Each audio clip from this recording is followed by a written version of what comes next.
All right, so today and yesterday we started summing everything up. Our training comes to an end.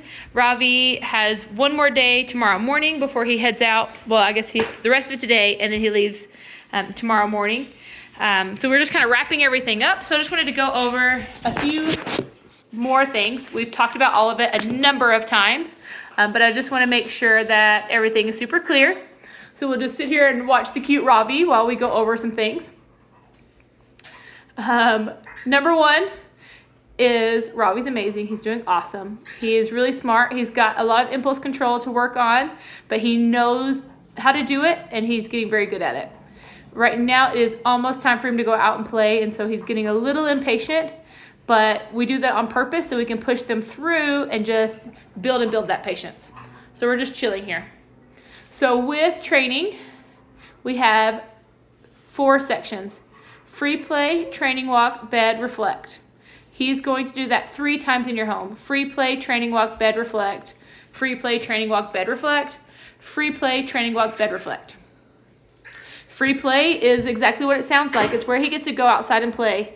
Maybe that's on a long leash that's just tied to a tree in your backyard because you don't have a fenced-in backyard, or a zip line through the trees and he just runs in between the two. Maybe you have a fenced-in backyard so it's fetch, or maybe you have a community dog park so you're playing in a dog park. It's just time for him to go play. Some people do not have, or some people, especially during the winter, like for the dog to play inside. If you need a free place inside, I would suggest a place where he doesn't have easy access to and isn't able to go all the time. A garage is great, a patio is great, a basement is great, places where he just isn't like free roaming, because then it gets really hard to define between being calm, cool, and collected and what is free play. So we want him to really have a fun time during free play getting those wiggles out. You can have water during that free play. He can use the restroom. He can do anything that is appropriate. So, but no barking, no jumping, those sort of things, but just all sorts of fun. After free play, he has his training walk. That's where we have that loose leash, and my hand is by my side. There's a little J in the leash, and we're using those 5 tools to create a loose leash. There's absolutely no pressure on the leash. And those are the flicks, the resets, the direction change, the zigzags, and the rollbacks. Those are your 5 tools to having no pressure on the leash. After the training walk, we come to bed, which is exactly what we're doing. Hopefully you've already got your raised cot set up, because you should have one in the house because he's going to need it when he gets home. You can have multiple beds throughout the home. You can move the same bed wherever you want it. But once you place him on a bed, that is his place to be at. That is where he has to stay at all times when you are doing training like in the home. Now, he's sitting here on this bed. I am not sitting here watching him all day. I am doing my dishes. I'm getting my kids ready for school. I'm doing anything and everything I can while I'm able to quickly correct him. So if I'm sleeping at night, I cannot quickly correct him because I'm asleep. And as soon as that bum leaves the bed, I need to correct. So I want to make sure that when I'm sleeping, or I can't be home, or I need to go buy groceries, or I have to leave the room and I can't watch him on the cameras, that he's either in reflection, which we'll talk about in a second, or he is in free play. So that way I know he's not getting any bad habits or doing anything he shouldn't do. Otherwise, he is on this bed practicing. He doesn't get to sit on the couch with us. He doesn't get to free roam. He is on the bed. The next part of the training is the reflection. That's where he's in a crate or a kennel, or in a small space where he can think. No windows, no distractions. He can have water, he can have a bed, he can have food if he wants. But it's a space where he's just resting and reflecting on the training.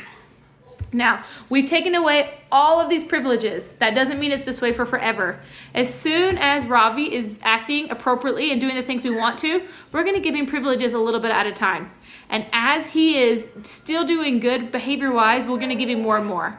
What generally happens is after I've given about 3 privileges, he'll start to be naughty, so then I have to take some privileges away and just stay there for a minute. And then I'll give privileges and give privileges, and then I take them. And I give and I give and I take, and I give and I give and I give and I give, and then I take. And so we're progressively getting better. And then even after he's been doing great for a year, he'll relapse a little bit, and I'll have to take away some privileges. We'll have to work through it, and then he'll be able to get them back. So people always ask me, how long does this take? Every dog is different. He might have to be without privileges for multiple months, even a year, before he's able to move forward. It's completely up to him and your consistency. So I really want to encourage you, don't go faster than he is ready for, or you'll make things way slower. Go calm, cool, and collected so that he can be calm, cool, and collected. Let him earn his privileges so that he is able to handle them, so he's able to grow at an appropriate rate. Don't push him faster than he's ready for.